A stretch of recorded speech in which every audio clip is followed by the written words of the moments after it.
Hello everybody, in this tutorial I'll show you how to get titanium in ASTRONEER. This is going to be useful for making things like the rail station. So to begin, first of all we'll need to find titanite from which we can make the titanium. And titanite can be found on two planets, one of which is Svesania, where you can find it inside of mountains, and the second one is Glacio, where you can find it inside of caves.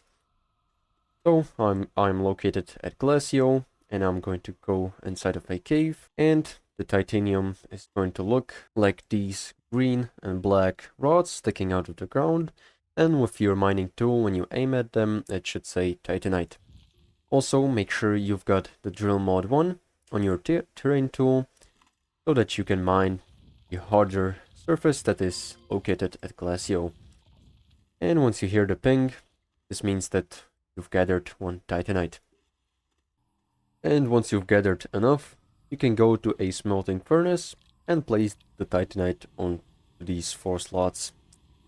And as you can see, it is going to refine it into titanium. So this is pretty much all. How to get it, make sure to like and subscribe if you found this helpful, and see you in the next one.